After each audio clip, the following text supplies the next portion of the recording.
Assalamualaikum warahmatullahi wabarakatuh. Dalam menghancurkan sebuah peradaban, hal yang paling jitu adalah menghapus sejarah sebuah peradaban itu sendiri atau biografi seseorang pejuang dan diganti dengan sebuah sejarah palsu lain yang dibumbui dengan klinik dan mitos yang berlebihan. Itulah yang terjadi di era ini, sehingga kita sudah terhipnotis dengan metode-metode kebohongan dan pembodohan.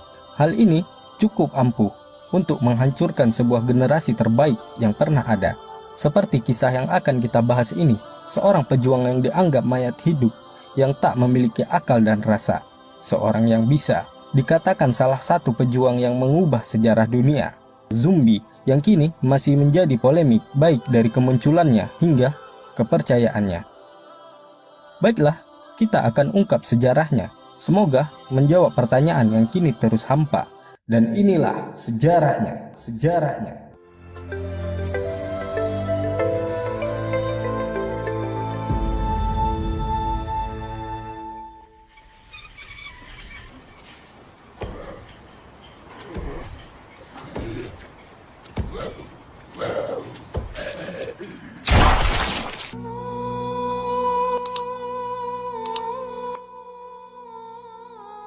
Zombie pertama kali dipopulerkan pada tahun 1932 dengan serial White Zombie karya Victor Halperin yang mengadaptasi sebuah budaya kepercayaan Haiti dan 7 wilayah kekuasaan Perancis di Karibia.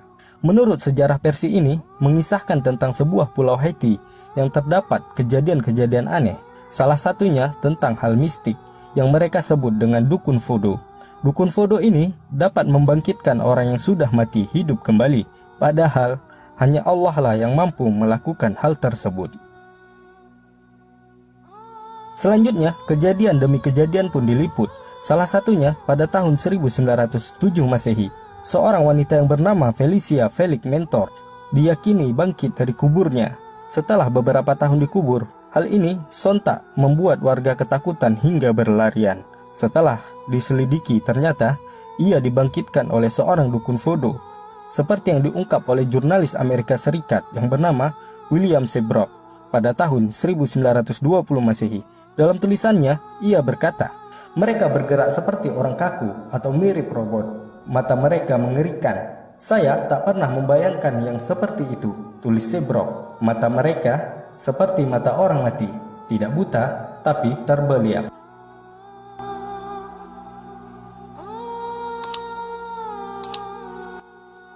Tidak hanya itu, dalam novel Jungle West, ia juga menuangkan kisah di mana saat ia berada di Afrika, ia menemukan manusia kanibal.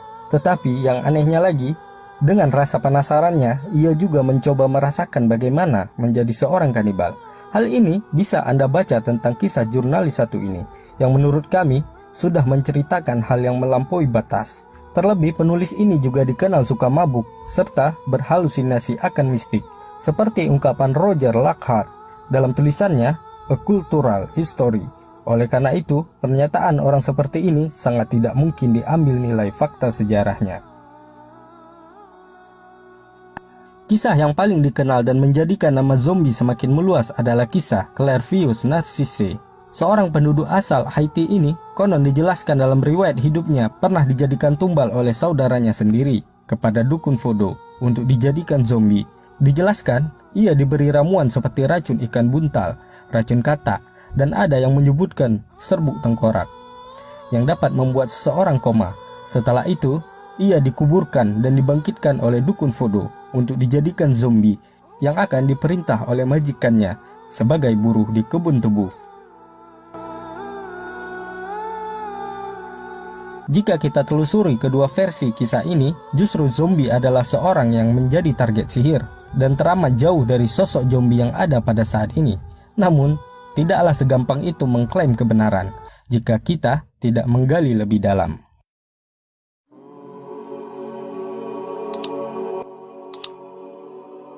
Banyak spekulasi dari sumber sejarah bahwa zombie sangat erat kaitannya dengan Haiti, yakni negara merdeka atas perjuangan orang-orang kulit hitam yang awalnya diangkut dari Afrika untuk dijadikan budak dan dipekerjakan di kebun-kebun tebu, namun kelak berhasil merdeka dari Perancis. Revolusi paling dikenal adalah seorang tokoh yang bernama Dati Boukman, seorang muslim yang memimpin revolusi melawan kolonial Prancis pada tahun 1791 Masehi. Ia dikenal dalam bahasa Inggris Bookman karena terdapat sebuah buku, yaitu Al-Quran. Dalam sejarah dijelaskan bahwa Dutty Bookman adalah seorang imam Haiti yang merangkum muslim di sana. Terjadi distorsi sejarah di mana para orientalis mengatakan bahwa Dutty Bookman melakukan ritual di hutan dengan penyembelihan babi yang disertai dengan upacara-upacara mistik. Namun, hal ini dibantah oleh orang-orang Haiti sendiri, seperti yang dikutip dari The Maiden, bahwa upacara itu terjadi pada 14 Agustus 1791 Masehi yang diadakan di hutan dan bertepatan dengan Hari Raya Idul Adha. Upacara yang dimaksud adalah khutbah, dan sesembelihan bukanlah seekor babi, melainkan adalah seekor domba. Dari sini muncul kata fudu atau fodo yang sebenarnya adalah wudhu dalam bahasa Arab dalam persiapan ibadah. Tidak heran jika ada muslim di negeri itu karena Haiti terletak di benua Amerika yang diklaim oleh Barat ditemukan pertama kali oleh Columbus. Padahal sebelum Columbus tiba di benua tersebut sudah ada penduduk yang beragama muslim. Untuk videonya dapat Anda lihat di list channel kami atau di deskripsi. Oleh karena itu banyak spekulasi bahwa zombie berasal dari bahasa Afrika Zumbi yang berarti mayat, sedangkan dalam bahasa Kongo Zambi yang berarti jiwa orang yang sudah tiada. Namun nama zombie mulai melejit sejak Amerika mulai menguasai negeri Haiti pada tahun 1925 Masehi. Mereka mengklaim hanya ingin mengubah cara pandang orang-orang di Haiti dari nuansa primitif atau terbelakang ke modern atau kemajuan. Namun anehnya orang-orang Amerika lah yang membawa pulang pemahaman zombie ini dan mengisahkan hal-hal yang seolah-olah tidak masuk ke akal manusia. Sehingga muncullah film pertama yang berjudul White Zombie, ditambah majalah-majalah pikisan pada tahun 1920 dan 1930. Banyak membuat dongeng-dongeng tentang mayat hidup yang penuh dendam serta akan menyerang manusia-manusia di sekitar mereka. Dongeng murahan ini jugalah yang diapresiasikan oleh penulis yang dikenal buruk perangainya yang bernama William Seabrook. Inilah sejarah versi pertama yang sengaja kami sisipkan agar kita paham bagaimana cara mereka merusak tatanan sejarah sebuah peradaban. Dan jika zombie yang dimaksud dari Haiti, kami sangat yakin bahwa ini termasuk pemalsuan sejarah atas perjuangan bangsa yang mereka sebut bangsa kulit hitam.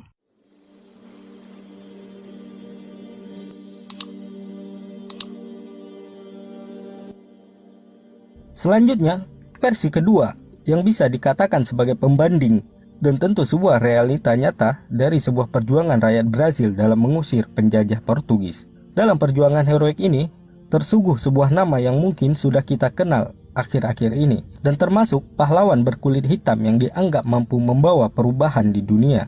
Ia bernama Zumbi dos Palmares. Banyak yang mengetahui tentang negara satu ini.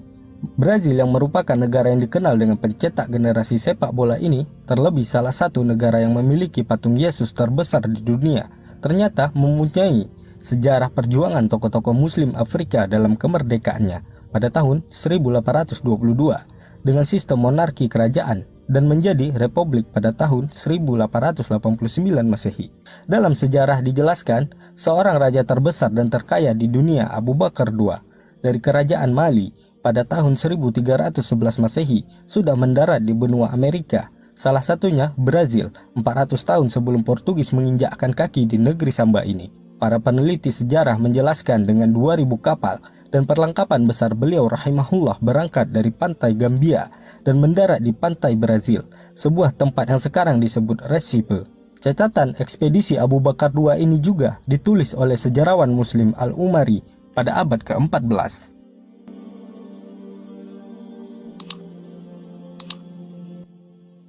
Brazil mempunyai titik sejarah tersendiri, termasuk perjuangan mereka memerangi penjajah. Salah satunya perjuangan muslimin asal Afrika dalam memperjuangkan hak asasi mereka yang dirampas oleh bangsa yang mereka anggap penyelamat dunia, yakni Portugis. Menurut sejarawan John Gipel, antara abad 16-19, lebih dari 5 juta orang-orang Afrika diangkut ke Brazil untuk diperbudak, dipekerjakan kebun tebu, dan dalam perkembangannya mereka bekerja di pertambangan emas. Pertanyaannya, kenapa harus Afrika? Tentu kita tahu bagaimana perkembangan wilayah Afrika tepatnya pada masa Mansa Musa rahimahullah, di mana saat itu bisa dikatakan Afrika menjadi wilayah terkaya di dunia, karena orang-orang wilayah tersebut sangat handal dalam mengolah emas. Spirit dalam menghancurkan perbudakan di Brazil dapat direalisasikan. Sejarawan John Gipel mengeksplorasi bagaimana Muslim Afrika membantu membentuk negara terbesar di Amerika Selatan selama diaspora perdagangan budak yang dipaksakan. Oleh karena itu, masyarakat Brazil sangat erat dengan Afrika, yang tentu saja ada unsur Muslim di dalamnya. Buku biografi seorang budak Muslim Afrika bernama Muhammad Gardo Bakuko menyebutkan asal-muasalnya dari Benin dan terhubung dengan jaringan perdagangan Wangara. Kakeknya diduga seorang keturunan Arab. Hal ini tidak diragukan karena Islam mulai menguat di Brazil sejak abad ke-16 Masehi saat Portugis memperbudak bangsa Afrika yang hampir notabene-nya Muslim.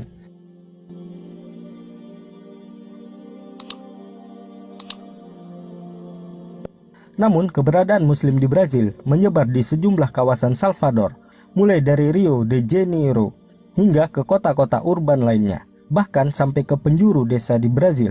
Di antara perjuangan yang sangat dikenal adalah perjuangan seorang tokoh terkenal di Brazil yang bernama Zumbi.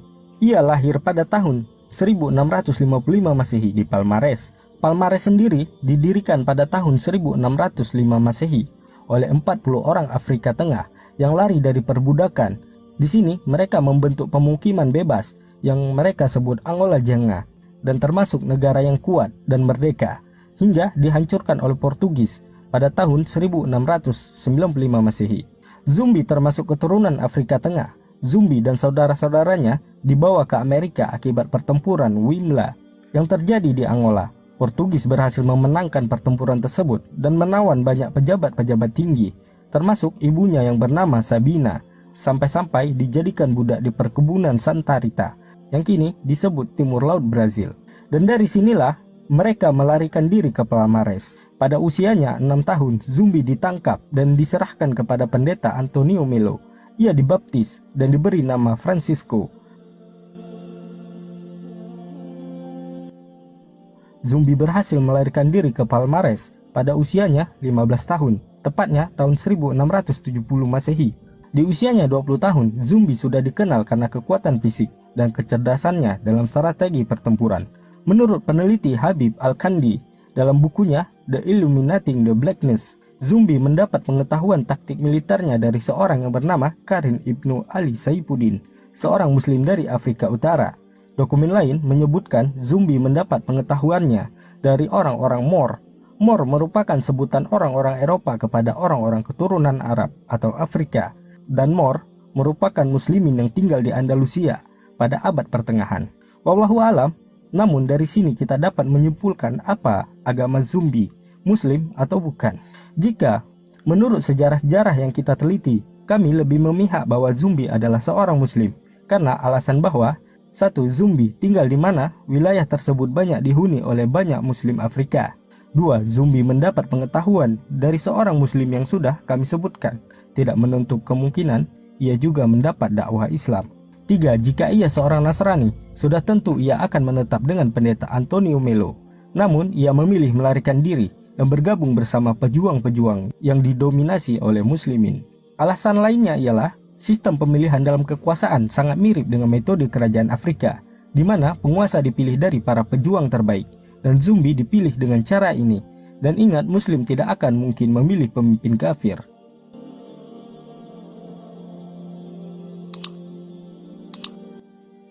Kerajaan Palmares atau Quilombo dos Palmares, yang artinya kota para pejuang Palmares, ini berakhir pada tahun 1695 ketika pemimpin inspirator Zumbi ditangkap dan dieksekusi. Dari peristiwa inilah terjadi pergolakan lebih hebat lagi, khususnya yang dilakukan Muslimin. Salah satunya yang dikenal pada tahun 1835 Masehi, yang dikenal dalam sejarah pemberontakan Mali, yang dipimpin oleh orang Afrika Barat Yoruba, yang berhasil menyatukan orang-orang Afrika yang diperbudak dan menjadi perlawanan signifikan meskipun tidak seperti perlawanan saudara-saudara mereka di Haiti. Perjuangan ini mampu dihancurkan oleh Portugis, namun kesan yang ditinggalkan cukup membekas yang menjadikan ketakutan di hati orang-orang Eropa, dan pada tahun 1888 perbudakan total dihapuskan.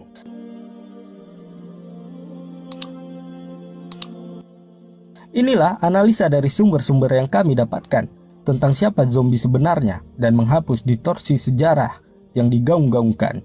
Analisa ini tidak menutup kemungkinan ada kesalahan, namun bantahlah dengan referensi kawan-kawan.